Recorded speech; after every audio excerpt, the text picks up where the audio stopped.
Assalamualaikum, selamat datang di channel Elan Kausa, channel berisi konten yang mudah-mudahan kamu suka. Wadidaw, wadidaw, wadidaw.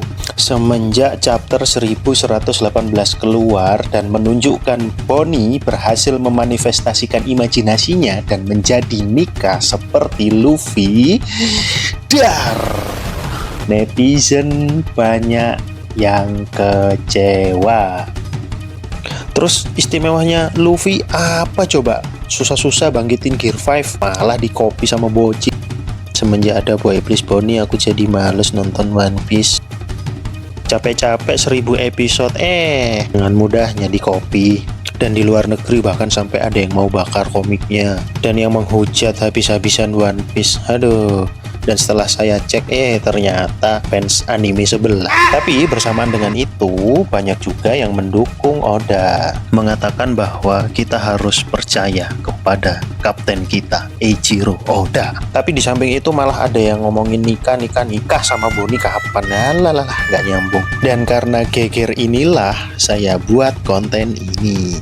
Oke, di video kali ini saya akan berusaha senetral mungkin, berusaha di tengah-tengah dan tidak memihak. Karena saya suka One Piece, tapi saya juga mengerti perasaan kalian. Teman-teman sekalian, satu buah fakta yang tidak bisa dibantah oleh siapapun adalah One Piece hidup di antara dua hal, yaitu yang pertama Oda Sensei dan yang kedua adalah penggemar. Dua hal penting ini adalah nyawa bagi One Piece yang ketika satu aja tidak terpenuhi, maka One Piece tidak akan bisa berjalan. Pernyataan untuk para penggemar, tanpa Eiichiro Oda, nggak akan ada serial yang kita cintai sejak kecil ini, menemani masa kecil kita hingga sampai jadi bapak-bapak sekarang. Dan pernyataan untuk tim Oda Sensei, One Piece itu tidak akan sebesar ini tanpa kita, para penggemar. Jadi tim Oda Sensei nggak boleh egois dan tim penggemar juga tidak boleh egois. Dua bagian yang tak terpisahkan ini itu ibarat suami dan istri. Tidak boleh ada yang saling egois, harus saling mendukung, saling memberi manfaat satu sama lain, dan hubungan ini kita sebut simbiosis mutualisme.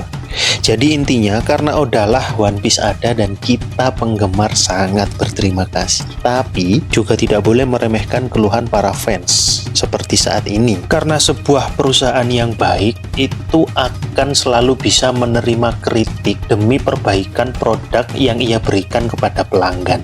Sampai di sini cukup adil ya.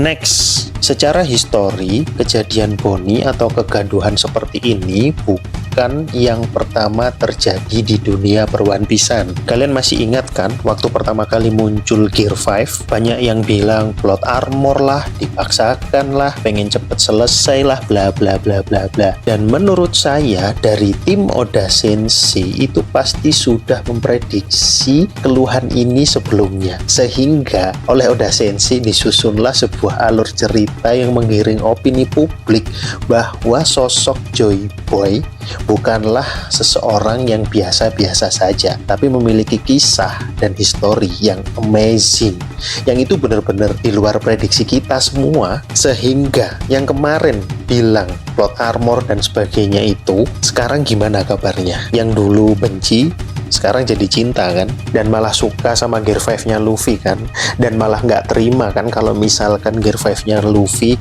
langsung di copy gitu aja sama si bocil Bonnie, iya kan?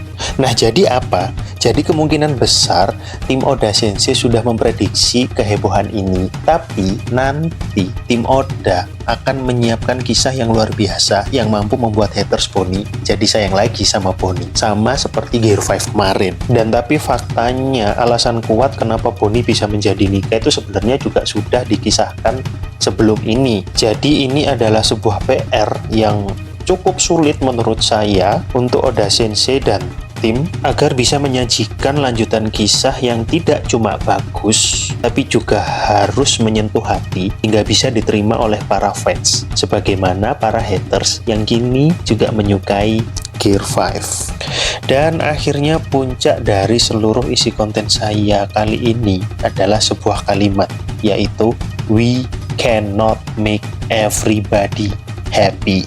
Apapun kisah yang akan diteruskan oleh Oda Sensei, pasti nanti tetap ada aja yang nggak suka. Karena contohnya aja, ada para fans yang bilang One Piece ini lama banget, nggak tamat-tamat. Ada yang bilang satu arc-nya itu kelamaan. Tapi di sisi lain, banyak yang bilang juga, please One Piece jangan tamat dulu. Ntar kalau misalkan One Piece sudah tamat, gua mau nonton apa, dan lain sebagainya. Yang intinya, siapapun di dunia ini tuh nggak akan pernah bisa menuruti kemauan semua orang. Pasti ada yang pro, pasti ada yang kontra. Dan untuk penutupan konten ini, saran saya, bijaklah dalam menentukan arah hati kalian. Cobalah mengerti dan memposisikan diri menjadi orang lain. Dunia tidak hanya harus bisa menuruti egomu. Terima kasih sudah meluangkan waktu untuk saya. Sehat-sehat selalu buat kalian. Assalamualaikum. Yuk, bye-bye.